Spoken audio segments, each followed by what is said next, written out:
Hello and welcome to the Jacob School of Music's very own Office of Entrepreneurship and Career Development.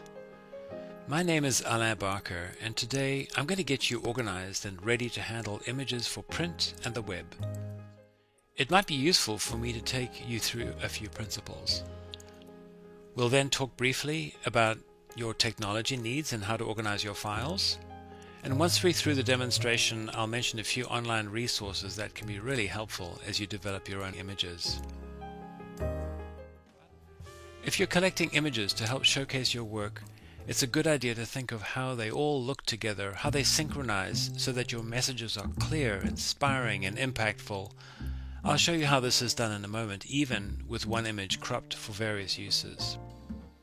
It's also a good idea to stand back and think about what you're trying to say with your images, who you're showing your work to, and how they might respond to what you present. For instance, are you building a fan base? And how will the images look to them? Perhaps you're impressing your colleagues in the profession, or are you mostly focused on publicity for printed programs?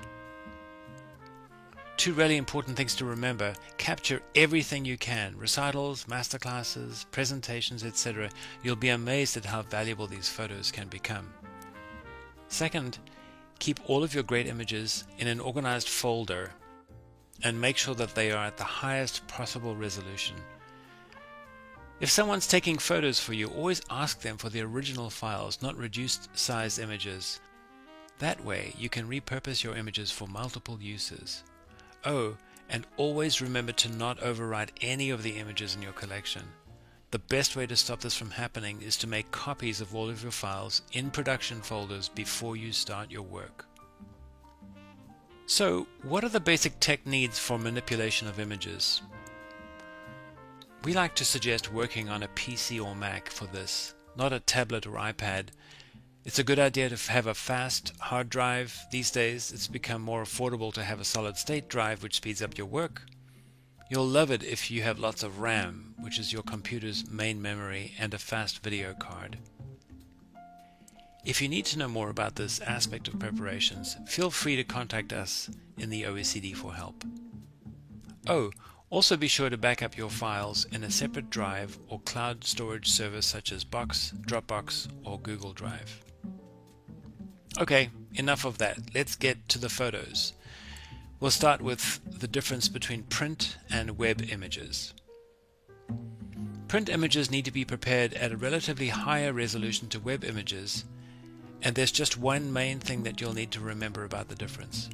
Print images are prepared at 300 dots per inch, and web images are 72 pixels per inch. It's easiest to think of the dots and pixels as the same. For instance, if I wanted to prepare my headshot in an 8x10 format, the image will need to be 300 pixels by 8 inches wide, which is 2400 pixels, and 300 pixels times 10 inches high, which is 3000 pixels. So if you have a high-res image that can be cropped to that size, you're in good shape. On the other hand, if you're looking for a web image that is approximately 8 inches across, the pixel width only needs to be 8 inches times 72 pixels, which is 576 pixels, which is way smaller than the print version, around a quarter of the size. The other thing to remember is that print images are generally made up of 4 colors, called CMYK, which is cyan, magenta, yellow, and black. And web images are made of just 3 colors, which people call RGB, red, green, and blue. Okay, let's get to it.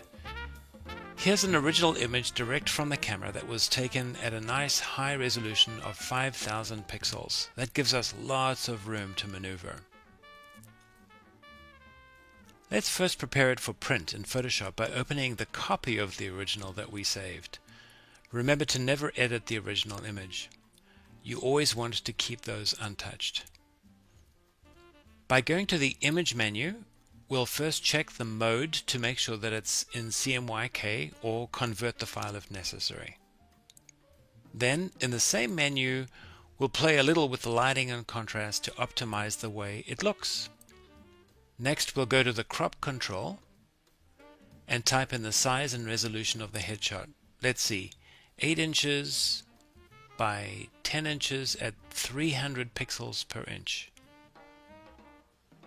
Once we've sized the crop, we'll move the crop to what we think looks best.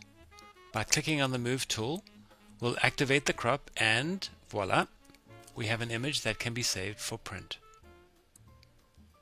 The format mostly used for print is PDF, Portable Document Format, because it's a very stable way to exchange documents.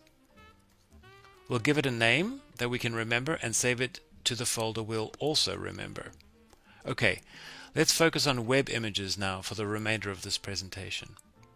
Here's our original image in high res again. We're going to prepare the image for a Facebook header, and if you search on the web, you'll see that it's 851 pix by 315 pixels. First, we need to check that we're using an image in RGB. Remember, all web images are in this format. Then let's play with the lighting once again by going to the image and then adjustments. Then we go to the crop tool again and plug in our numbers. 851 pixels by 315 pixels at 72 dpi. That's the web resolution. By moving the crop areas, we can choose the best looking fit for the size. Once you have the image prepared as you want it, you'll need to export it for the web, either by saving as a web file format such as JPEG, or exporting as a JPEG or PNG. Generally, people are using PNG these days because it retains the image quality on the web.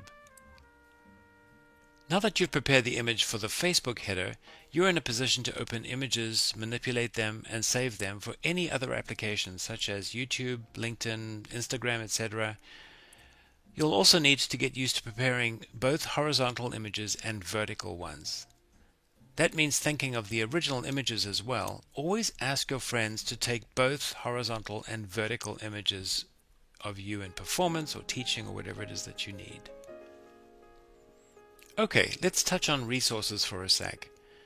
Now that you're aware of some of the ways to prepare and crop images, it's a good idea to check out as many musician websites as possible so that you can make up your own mind about what works best. Then, test and experiment with your own images as much as possible. A few places to go for help. It's amazing what you'll find just by searching the web for tutorials. We also recommend going to resource sites such as lynda.com and LinkedIn Learning. We also have a bunch of resources on the OECD website that you can look at. IU has amazing resources as well. Through IUware, you're able to download the entire Adobe software suite that includes Photoshop and Lightroom, two of the programs that we use extensively in the OECD. That's about all we have time for in this short tutorial. Be sure to check back with us if you have any questions. We'll be posting more of these in the next few weeks. The Office of Entrepreneurship and Career Development in the Jacobs School of Music is always there for you. Be sure to contact us for any of your career and professional needs, and feel free to visit our resource, web and blog sites by just searching for us on the web.